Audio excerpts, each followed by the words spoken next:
안녕하십니까. 컨스탄트 김의 티스와 함께 돈 버는 아카데미. 이번 시간에는 돈 버는 상속세 과연 떨어질까요? 여기에 대해서 알아보도록 하겠습니다. 우리나라 상속세율 아시죠? 최고 50%입니다. 그러니까 재산 중에 반은 세금을 내고 돌아가셔야 된다는 뜻이 되겠습니다. 그런데 놀랍게도 일반 기업의 최대 주주인 경우에는요, 60%까지 주식에 대해서 세금을 내야 됩니다. 우리나라 상속세율이 얼마나 높은지 OECD 각국의 상속세율을 한번 비교해 보도록 하겠습니다. 먼저 이탈리아죠. 4%밖에 안 됩니다. 두 번째는 스위스가 되겠습니다. 7%밖에 되지 않습니다.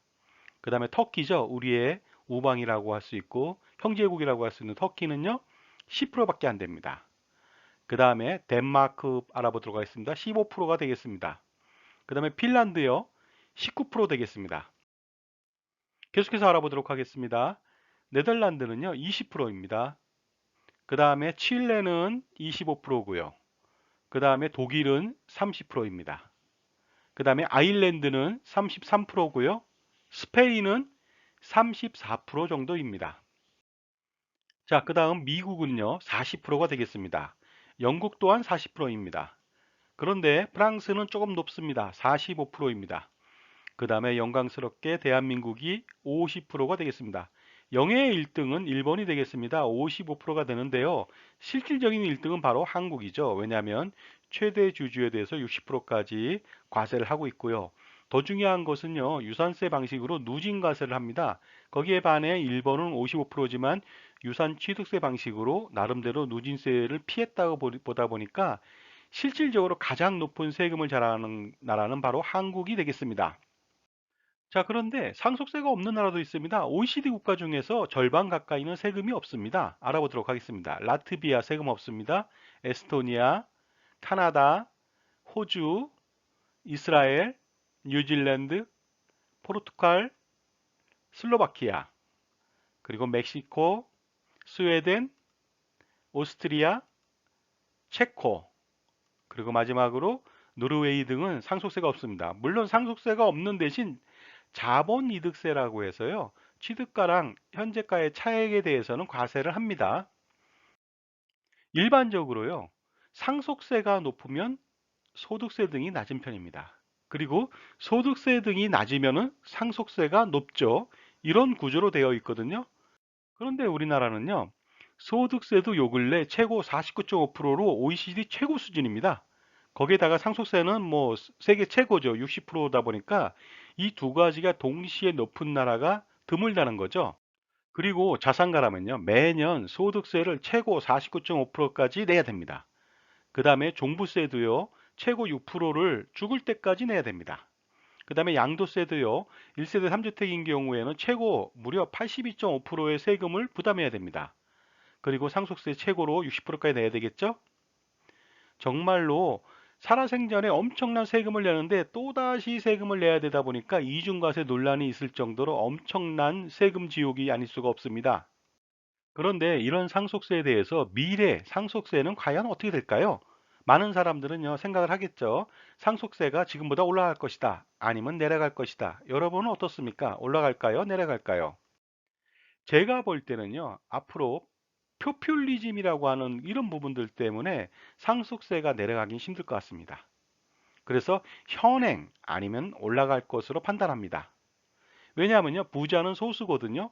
표를 의식한다면 절대로 내려가진 않을 것이다. 결국은 현행 플러스 아니면은 올라갈 것으로 판단합니다.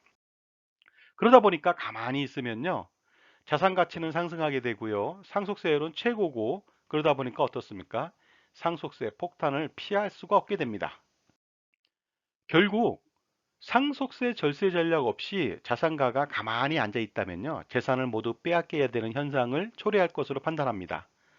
적어도 가업승계 기업만큼은 고용 창출하고 유발세금 기여도가 많기 때문에 상속세 없이 추후 양도 시 양도소득세를 부과하면 좋을 텐데 이마저도 되고 있지는 않습니다. 그러다 보니까 가만히 앉아서 재산을 다 빼앗길 수는 없겠죠. 그래서 상속세 절세 전략을 세우게 되는데 몇 가지 알아보도록 하겠습니다. 첫 번째는 상속 재산을 소진하는 겁니다. 전부 다 소진해버리면 상속세는 없겠죠. 하지만 많은 재산을 어떻게 소진하느냐? 그것은 불가능에 가깝습니다. 두 번째는요, 상속재산을 전부 다 기부해버리는 겁니다. 마찬가지로 상속세는 없습니다. 하지만 어렵게 모은 돈을 전부 다 기부할 사람이 있을까요? 세 번째는요, 이민을 가버리는 겁니다. 뉴질랜드나 카나다처럼 상속세가 없는 나라가 있거든요. 그쪽으로 가면 상속세는 없겠죠. 하지만 이민 갈 때 재산을 처분해야 되다 보니까 양도소득세 등 각종 비용이 엄청나게 많이 발생할 것으로 판단합니다. 그러다 보니까 한국에 남아있다. 그러면요, 탈세를 하던가 절세를 하던가 둘 중에 하나 선택해야 됩니다. 자, 서두에 말씀드렸듯이 상속세는 절대로 내려가지 않을 것으로 판단합니다. 내려갈 때까지 기다린다면 모두 재산을 빼앗길 수밖에 없을 것 같습니다. 참고로 우리나라 1970년대 상속세율은요, 무려 75%였습니다. 몇 년 전에 프랑스도 소득세율이 최고 75%까지 올라간 거 보면요, 앞으로 올라갈 가능성이 더 높을 수가 있다는 것이죠. 자, 그러다 보니까 지금이라도요, 투자보다 상속세 절세 대책을 수립해야 될 때가 아닌가 생각합니다. 합법적인 절세 전략 세운다면 엄청난 금액의 상속세를 줄일 수가 있습니다. 상속세 절세 전략의 주요 포인트는 두 가지입니다. 하나는 사전 증여할 재산을 판단하는 것이고요. 그래서 증여세 절세 전략을 세우는 것입니다. 두 번째는요, 상속으로 갈 재산은 별도로 또 판단합니다. 그래서 상속세 마련 전략을 동시에 수립해 가는 것이 되겠습니다. 그러므로 상속세 절세 전략을 조금 더 준비한다면요, 몇억 원에서 몇십억 원 아니면 몇백억 원까지도 줄일 수가 있습니다. 그렇기 때문에 누구나 줄일 수 있기 때문에요. 미리미리 준비하는 것이 가장 중요하겠죠. 자, 중요한 점이 있습니다. 시간과 대책만 있다면 누구라도 상속세 절세가 가능합니다. 그러니 지금 바로 준비하실 필요가 있습니다. 자, 지금까지 상속세 전망에 대해서 알아봤고 그 대책에 대해서도 알아봤습니다. 감사합니다.